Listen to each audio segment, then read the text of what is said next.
নমস্কার কৃষক বন্ধুদেরকে অনেক অনেক শুভেচ্ছা জানিয়ে শুরু করছি আজকের অনুষ্ঠান।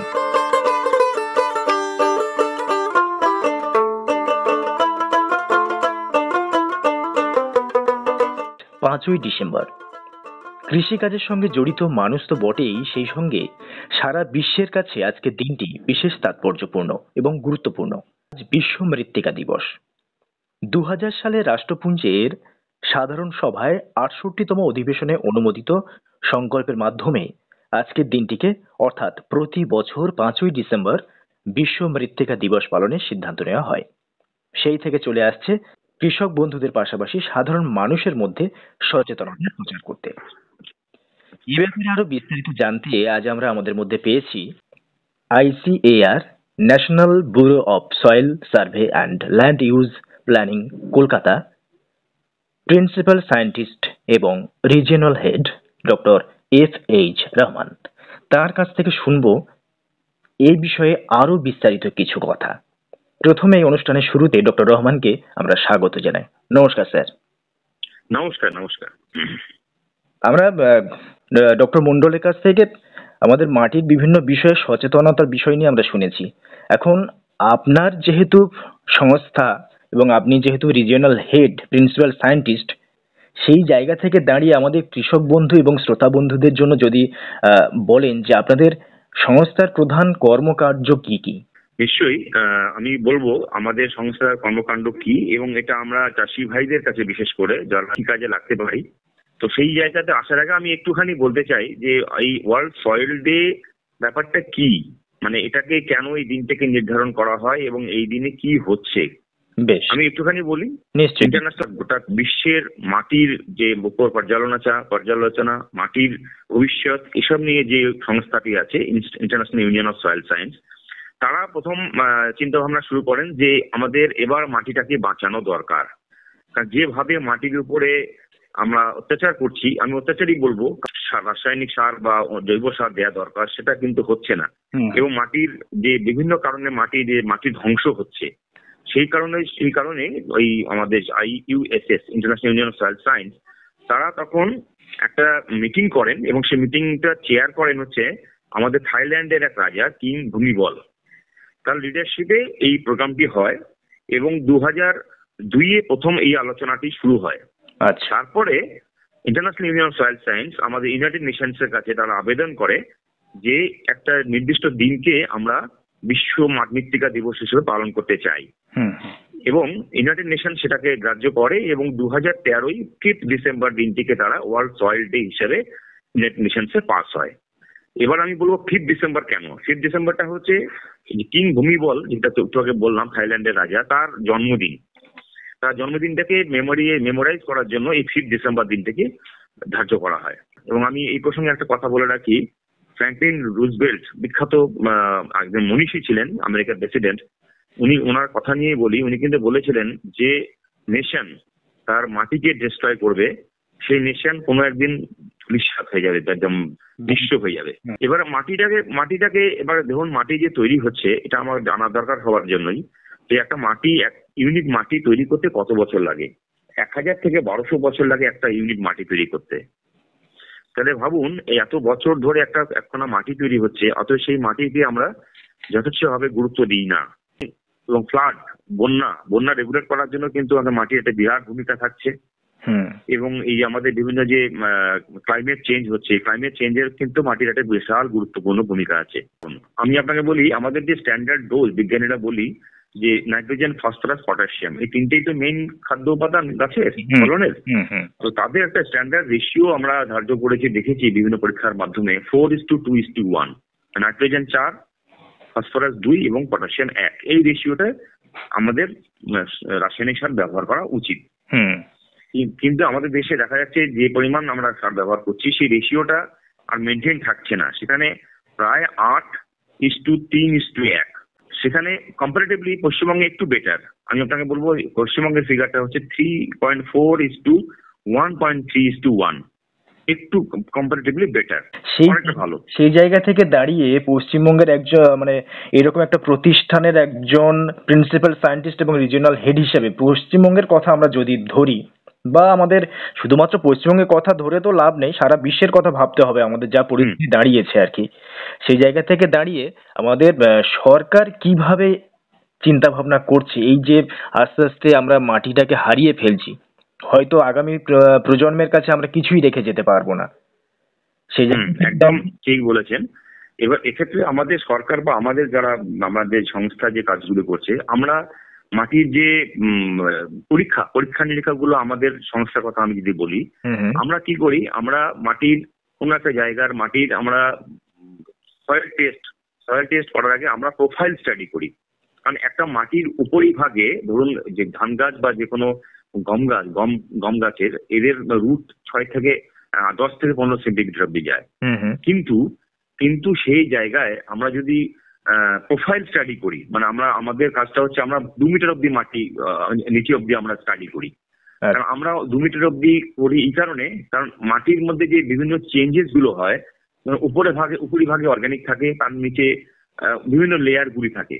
আমরা সেই জায়গা টেস্ট করে বলতে পারি যে এই জায়গাটায় কিন্তু আপনার ধান গাছের জন্য কিন্তু এই মাটিটা সঠিক নয়। এর জন্য আপনার উচিত হচ্ছে আপনার এখানে কোনো টিউবার ক্রপ বা কোনো প্ল্যান্টেশন ক্রপ জন্য বা ফল গাছ এর জন্য আপনার এটা কিন্তু অনেক বেশি ভালো। সেই জন্য আমরা ওই জায়গাগুলোকে টেস্ট করে, এটাকে ইংরেজিতে বলা হয় ল্যান্ড রিসোর্স ইনভেন্টরি, মানে একটা প্রোফাইল স্টাডি করে তার স্যাম্পল কালেক্ট করে সেই টেস্ট গুলো করে সেই এলাকার আমরা নিউট্রিয়েন্ট ম্যাপিং করি বিভিন্ন লেয়ারের। সেই নিউট্রিয়েন্ট ম্যাপিং করে আমরা সেটা পলিসি মেকার, সরকার বলুন বা যে কোনো অন্যান্য সংস্থাকে, বিশেষ করে আমরা পশ্চিমবঙ্গে আছি, আমরা পশ্চিমবঙ্গ সরকার এবং আমাদের যে কাজের এরিয়াটা আমি বলি আপনাকে, পশ্চিমবঙ্গ, বিহার, উড়িষ্যা, ঝাড়খণ্ড, আন্দামান এবং ত্রিপুরা, এই জায়গাগুলোতে আমরা কাজ করি।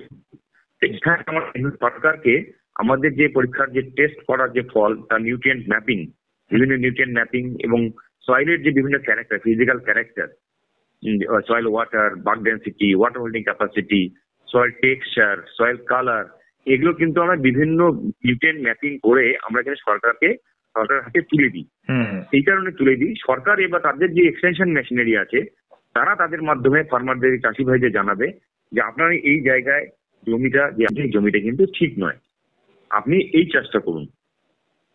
এবং শুধু আমাদের কাজটা শুধু সরকারকে তুলে দেওয়া নয়, আমরা কিন্তু ফার্মার্স মিট করি। আমরা ইনভলভিং কৃষি বিজ্ঞান কেন্দ্র প্রতিটি জেলাতে আছে, আপনারা জানেন, এবং স্টেট গভর্নমেন্টের অফিসিয়ালরা প্রতিটা ব্লকে আছে। তাদের সঙ্গে আমরা হয়ে ফার্মারদের, চাষি ভাইদের সঙ্গে মিটিং করি, তাদেরকে ম্যাপের মাধ্যমে তাদের বুঝিয়ে দিই যে তোমার জায়গা হচ্ছে এটা, তোমার এই মাটিতে এই জিনিসটার অভাব আছে, তুমি এই জায়গায় এই চাষ করো। সেইগুলো কিন্তু আমরা তাদেরকে সবসময় এটা দিয়ে আসছি।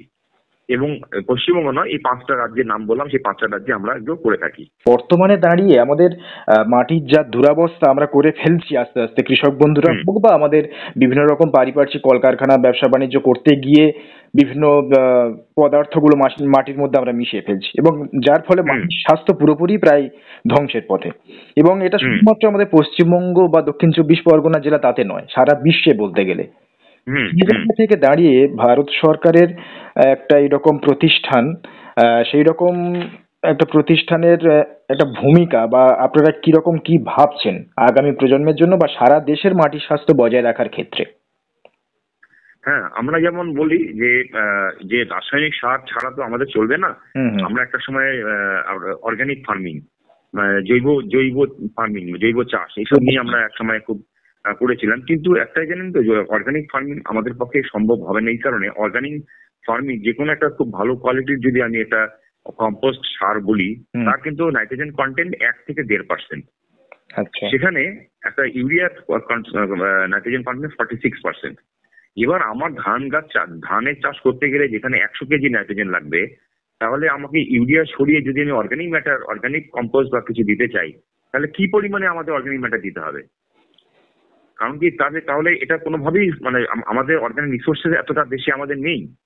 সেই কারণে আমরা বলি যেটা ইন্টিগ্রেটেড নিউট্রিয়েন্ট ম্যানেজমেন্ট, যে আমরা রাসায়নিকের পরিমাণটা মানে বন্ধ করব না, রাসায়নিক পরিমাণটা কমাবো। সেক্ষেত্রে 30% হোক, 25% হোক, কিছুটা কমিয়ে সেই জায়গায় আমরা জৈব পদার্থ বা কম্পোস্ট এগুলো আমরা অ্যাপ্লাই করব।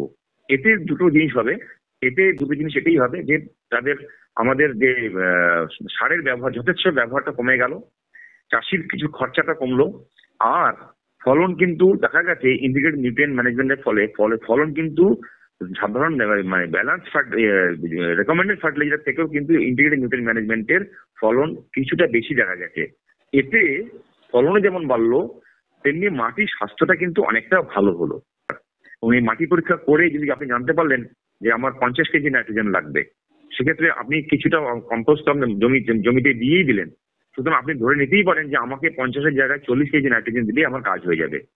সুতরাং এটা আপনি তখনই জানবেন যদি আপনি মাটি পরীক্ষাটা করান। প্রশ্ন হচ্ছে মাটি পরীক্ষাটা করাবেন কোথায়? মাটি পরীক্ষা করানোর জন্য আমাদের প্রতিটা জেলাতে স্টেট ডিপার্টমেন্টের ল্যাবরেটরি আছে, প্রতিটা জেলাতে কৃষি বিজ্ঞান কেন্দ্র আছে, এবং আমি যে সংস্থায় এখন অধিকর্তা হয়ে আছি, আমাদের খুব সুন্দর, আমরা প্রচুর সয়েল স্যাম্পল টেস্ট করি, একটা মিনিমাম চার্জ নিয়ে আমরা করি। কৃষি বিজ্ঞান কেন্দ্রটা মিনিমাম চার্জ নিয়ে করে। সুতরাং 2 বছরে একবার চাষি ভাইদের কাছে এটাই আমার পরামর্শ থাকবে 2 বছরে একবার কমসে কম তারা যেন মাটির পরীক্ষাটা যেন তারা করে নেয়। আমাদের ওখানে আপনারা যে গবেষণাগুলো যেগুলো করছেন বা কৃষকদের উদ্দেশ্যে ভালোর জন্য যেগুলো করে বেড়াচ্ছেন বা সরকারের হাতে তুলে দিচ্ছেন, কিন্তু আমরা যখন গ্রাম বাংলার দিকে দেখছি কিছু কিছু কৃষক, প্রায় এখন বলতে গেলে অনেকেই কৃষক দেখি যে শস্য কেটে নেওয়ার পরে যে অবশিষ্টাংশ পড়ে ফেলো জমিতে আগুন লাগিয়ে তারা নষ্ট করে ফেলেন। সেটা কি কোথাও একটা সমন্বয়ের অভাব ঘটছে কোথাও? হ্যাঁ, এটা আমাদের দুর্ভাগ্য যে আমরা চাষি ভাইদের কাছে এখনো সেই জায়গায়, আর চাষি ভাইদেরকে এখনো আমরা সেই অ্যাওয়্যারটা করতে পারিনি, সচেতনতা করতে পারিনি। অনেক জায়গাতেই এটা বর্ধমান, বাঁকুড়া, বীরভূম এই জায়গাগুলোতে প্রচুর পরিমাণে হচ্ছে। এটা যে কত পরিমাণ ক্ষতি করছে চাষি ভাইদেরকে আমি বলবো যে ধান কাটি কিছুটা অংশ কিন্তু মাটিতে গাছের জমিতে কিন্তু ফেলে রাখা দরকার। হাফ কেটে নিয়ে হাফটা নিয়ে চলে আসুন, বাকি যে জিনিসটা থাকবে সেটা কোনোভাবেই যেন তারা না জ্বালায়। পাশাপাশি আমাদের যে এনভায়রনমেন্ট, যে সেই এনভায়রনমেন্টটা কিন্তু আমাদের প্রচন্ড ভাবে দূষিত হয়ে যাচ্ছে। আমরা বলছি যে গ্রিন হাউস গ্যাস, এই সমস্ত গুলো, ক্লাইমেট চেঞ্জ, এগুলো কিন্তু এটাও একটা কারণ। যেটা আপনার যে স্ট্রটা জমিতে পড়ে থাকছে সেটা আবার চাষ করে মাটিতে মিশিয়ে দিন। একটা অত্যন্ত ভালো একটা জৈব পদার্থ হিসেবে মাটিতে সেগুলো যোগ করে অ্যাড করলে, মাটিতে মিলিয়ে দিলে মাটি কিন্তু স্বাস্থ্যটা অনেক অংশে অনেক ভালো হবে, এবং আগামী যে ফসলটা আপনারা করবেন, চাষি ভাইরা যেটা করবেন, সেই ফসলটা অনেক বেশি পরিমাণে ভালো ফসল আসবে। এটা আমাদের চেষ্টা চলছে না তা নয়। কৃষি বিজ্ঞান কেন্দ্র এবং যে আমাদের স্টেট ডিপার্টমেন্ট মেশিনারি আছে তাদেরকে কিন্তু এখানে বলা হচ্ছে তারা চাষি ভাইদের সঙ্গে মিটিং করুন, তারা যান, তাদেরকে বোঝান। চেষ্টা চলছে, কিন্তু এখনো হয়তো 100% সাকসেসফুল আমরা করে উঠতে পারিনি, কিন্তু এটা আমাদের করা উচিত। আমরা কিন্তু এটা আমাদের এক ধরনের কি বলবো, ব্যর্থতাই বলবো যে আমরা এখনো সমস্ত চাষি ভাইদের সেই জায়গায় আমরা পৌঁছে তাদেরকে সেই অ্যাওয়্যারটা আমরা করে উঠতে পারিনি। একদম, আসলে আমরা যতই বলি না কেন, যে সমস্ত চাষি বন্ধু যারা রয়েছেন তাদেরও একটু সচেতন হওয়ার প্রয়োজন রয়েছে। একদম তাই। এতক্ষণ আমরা কথা বললাম বিশ্ব মৃত্তিকা দিবস নিয়ে। কিভাবে মাটির স্বাস্থ্য বজায় রেখে দূষণ কমিয়ে, রাসায়নিক সারের ব্যবহার কমিয়ে মাটির গুণগত মান বজায় রেখে আগামী প্রজন্মকে সুন্দর পৃথিবী উপহার দিয়ে যেতে পারি, সে ব্যাপারে বিস্তারিত জানালেন ভারতীয় কৃষি অনুসন্ধান পরিষদের অন্তর্গত national bureau of soil survey and land use planning কলকাতার পূর্বাঞ্চল শাখার প্রধান বিজ্ঞানী ও প্রমুখ ডক্টর FH রহমান। আপনাদেরকে অসংখ্য ধন্যবাদ এইভাবে আমাদের কৃষক বন্ধু তথা সারা বিশ্বের মানুষকে মাটি সম্পর্কে সচেতন করার জন্য। এতক্ষণ আপনাদের সঙ্গে ছিলাম আমি সুব্রত চক্রবর্তী। সবাই ভালো থাকুন, ভালো রাখুন মাটিকে, তবেই ভালো থাকবে আগামী পৃথিবী। নমস্কার।